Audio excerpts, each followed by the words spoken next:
بالکل اس وقت اگر ہم بات کر لیں تو پاکستان کرکٹ کے حوالے سے، کیونکہ فاسٹ بالنگ پاکستان کے لیے زرخیز نظر آتی ہے اور یہاں پر بے شمار فاسٹ بالر نکل کر سامنے آتے ہیں. ایسے ہی ایک ستارہ پاکستان کا ابھرتا ہوا عباس آفریدی ہمارے ساتھ موجود ہے، اس سے بات کر لیتے ہیں. عباس، بڑی زبردست پرفارمنس رہی ہے آپ کی اس ٹورنامنٹ کے اندر بھی، لاسٹ ٹورنامنٹ بھی پاکستان کپ میں.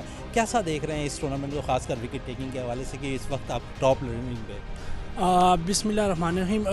شکر ہے اللہ پاک کا کہ جس نے مجھے اتنی اچھی پرفارمنس کروائی، اور بس اپنی اسکل پہ رہتا ہوں، اپنی اچھی سے اچھی بولنگ کرتا ہوں اور ٹیم کے لیے ضرورت. اچھا عباس، تینوں فارمیٹ کے لحاظ سے آپ کون سی کرکٹ کو زیادہ فوکس کرتے ہیں؟ کیونکہ آپ نے ون ڈے کرکٹ کے اندر بھی اور T20 کرکٹ کے اندر بھی اپنا لوہا منوا لیا. 5 ڈے کرکٹ کو کس طرح دیکھتے ہیں؟ ہاں جی بالکل، 4 ڈے ہمارے لیے بڑی وہ ہوتی ہے.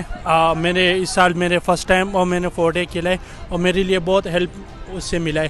اور زیادہ تر میں اپنی وائٹ بال سے کرتا ہوں. بالکل، آپ کہہ رہے ہیں کہ وائٹ بال کا فوکس زیادہ ہے آپ کا، ٹیسٹ کرکٹ کی طرف رجحان کم ہے. لیکن عموماً یہی لوگ سابقہ کرکٹرز کہتے ہیں کہ پاکستان کے اندر 5 ڈیز کے لیے اب شاید بالر بہت کم نکل کر آ رہے ہیں. اس طرف کتنی توجہ دے رہے ہیں آپ؟ ہاں جی بالکل.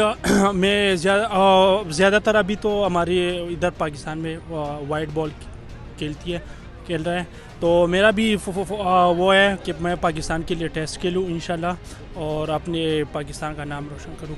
اچھا عباس، آپ کا پیار ہے PSL میں اگر ہم دیکھ لیں تو احسان اللہ کے ساتھ بڑا زبردست رہا ہے. اس دفعہ بھی آپ کھیل رہے ہیں، کتنی امید ہے کہ اس دفعہ پرفارمنس اچھا کریں گے PSL میں اور اپنی ٹیم کو کامیابی سے ہمکنار کریں گے؟ ہاں جی بالکل. میرا فوکس یہ ہے کہ ابھی پہلے ادھر نیشنل T20 میں ٹاپ کروں، اس کے بعد PSL ہے تو اس میں اچھے سے اچھی پرفارمنس کروں ملتان سلطان کے لیے.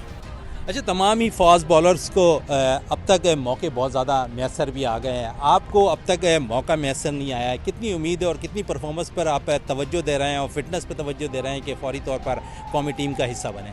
ہاں جی بالکل، میں اپنی فٹنس پہ اپنی اسکل پہ کام کر رہا ہوں. اور میرے ہاتھ میں نہیں ہے کہ میں ٹیم میں آؤں یا نہ آؤں، بس میرا کام ہے کہ ٹیم کے لیے اچھا کھیلوں ڈومیسٹک میں. تو یہی ہے. اچھا عباس، بات ہو رہی ہے خاص کر اگر ہم بات کر لیں قومی ٹیم کے حوالے سے تو عباس بڑا زبردست بال کیا کرتے تھے، لیکن اس وقت وہ قومی ٹیم کا حصہ نہیں ہے. لیکن آپ کی پرفارمنس ایسی ہے کہ قومی ٹیم کے لیے آپ دستک دیتے ہوئے نظر آ رہے ہیں. قومی ٹیم کے اندر اتنے فاسٹ بالرز کے اندر جگہ بنانا کتنی مشکل ہے؟ ہاں جی بالکل، ہمارے جیسے پاکستان کے بالر ہے ماشاءاللہ، شاہین ہو گیا، نسیم ہو گیا، تو اس کو بیٹ کرنے کے لیے مجھے اچھے سے اچھی پرفارمنس دینی پڑے گی. بالکل ہے. عباس آفریدی ہمارے ساتھ وہاں موجود تھے، کہہ رہے تھے کہ فٹنس پہ توجہ دے رہے ہیں، اپنی بالنگ پہ توجہ دے رہے ہیں اور خاص کر کوشش ہے کہ جلد سے جلد پرفارم کریں اور قومی ٹیم کا حصہ بنیں.